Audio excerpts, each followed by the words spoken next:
मलीर मां अपडेट कई पिया। नामियारे साफ़ी शाइर उस्ताद ऐं समाज सुधारक सुल्तान शाह साकीअ जी 11वीं वरसी ऐं मुशाइरो अवामी प्रेस क्लब मलीर सिंधी अदबी संगत मलीर शाख जे सहकार सां अवामी प्रेस क्लब मलीर जे हाइड पार्क में मुनक़िद कयो वियो, जंहिंमें साफ़ियन अदीबन शाइरनि सियासी समाजी अॻवाननि ऐं अदब दोस्तनि वॾे अंग में शिरकत कई।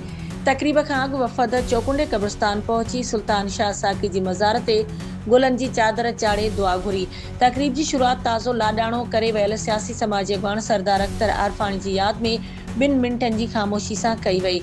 उन मौक़े ते सैयद ख़ुदा ॾिनो शाह, मीर अब्बास टालपुर, सीनियर साफ़ी वहीद मुराद सियाल, यूनिस खासकेली, लजपत राय, अली मस्तोई, दिलबर बिरोई ऐं सामी मेमण ख़िताब कंदे चयो त सुल्तान शाह साकी रुगो साफ़ी ऐं शाइर न पर पोरियतनि मज़लूमनि ऐं आम माण्हुनि जो आवाज़ जो नालो हो। संदसि सहाफ़त में अवामी दर्द, शाइरी, मज़ाहिमत ऐं शख़्सियत में इंसान दोस्ती नुमायां हुई।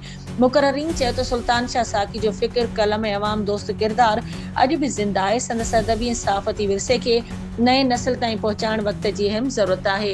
वरसी जे ॿिए हिसे में शानदार मुशाइरो थियो, जंहिंमें मुजीब सिंधी, सैयद गफ़ूर शाह तक़वी, इक़बाल शाहीन, यासिर अरफात, ज़ाहिद राजपर, असकर बागी, सिकंदर सरवाण, अमृता डाहिरी, हाजी आलम शेर गबोल, कंबर बुट, जमशेद ज़हरानी, जब्बार ग़रीब ऐं गुलाब राय समेत ॿियनि शाइरनि पंहिंजी शाइरी पेश करे भरपूर दाद हासिल कयो, जॾहिं त ख़ालिक भट्टी क़ौमी गीत पेश कयो।